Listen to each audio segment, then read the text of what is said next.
Hey everyone, Desiree here. So in today's video, I'm going to talk about pandemic planning. Now I know a lot of us are going through quarantine, shelter in place, stay home orders, trying to deal with this whole pandemic, and I am in prep mode, I guess would be the best way to say it.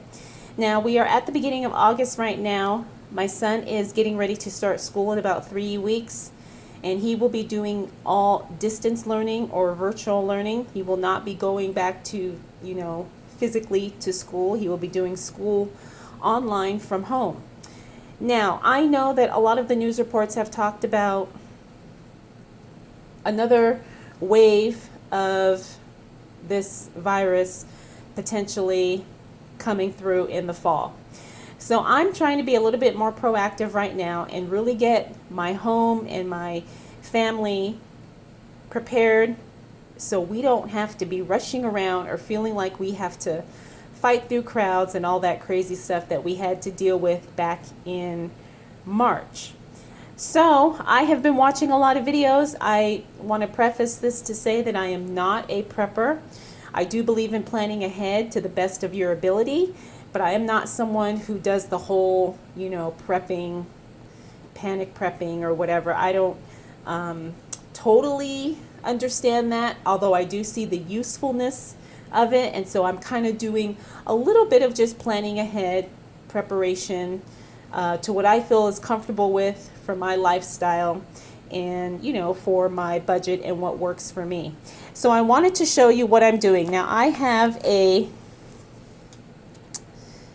food pantry list here. Now I am using this little clipboard folio, I think it's called, from Erin Condren. This is part of the back to school collection. Mine was kind of beat up and I was going to get rid of it, but then I realized it would be perfect for this particular project that I am working on right now.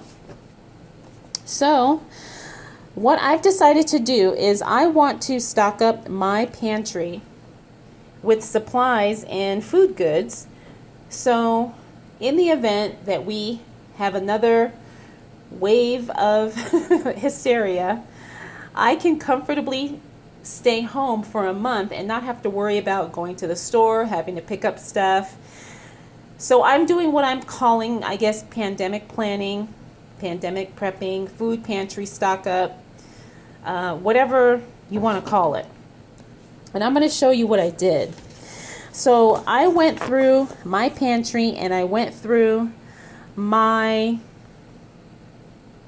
I guess, supplies and everything.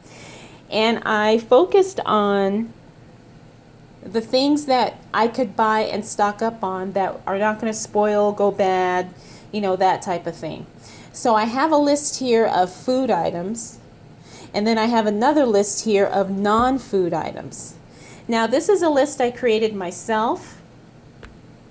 I know they do have lists online or templates online that you can use, to kind of follow and make your own.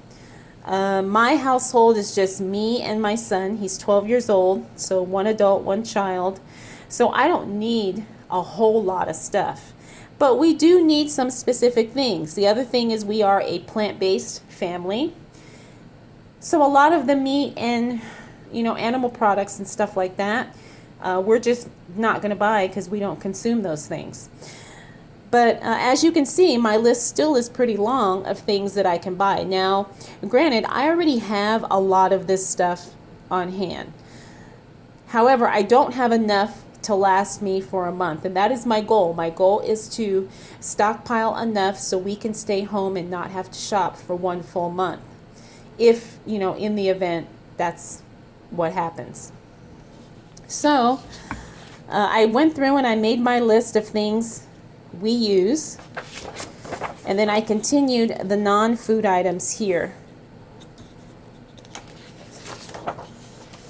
Now I also went online, and these were some things that were suggested to stockpile, just to kind of get you started, just to kind of jumpstart your brain and thinking about what kind of things you can keep on hand at home.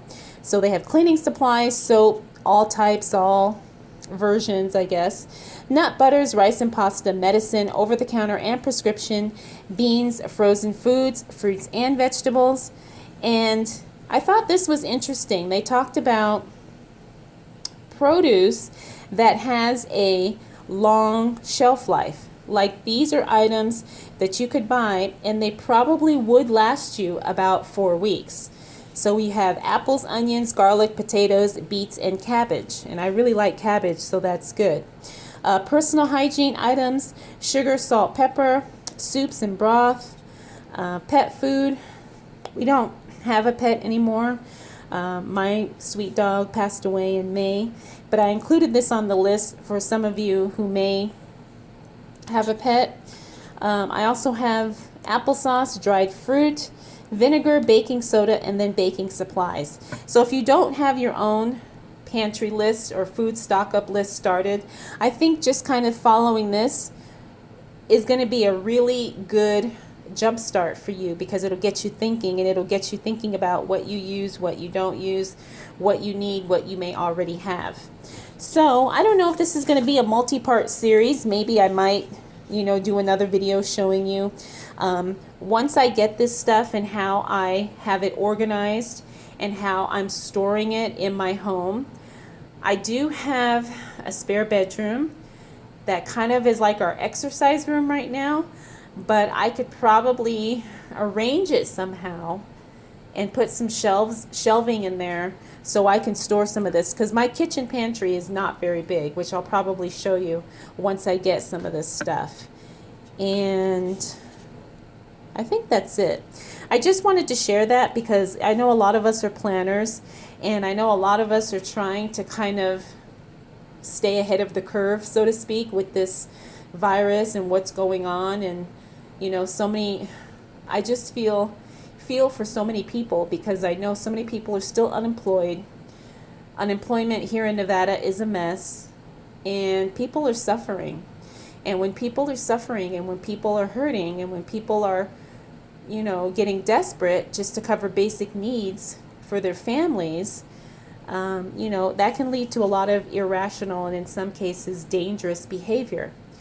And if that is the case, I don't want me and my son out there in the streets trying to buy toilet paper or trying to buy water or trying to buy basic necessities. I want us to be home where we can be away from any type of chaos that may or may not occur.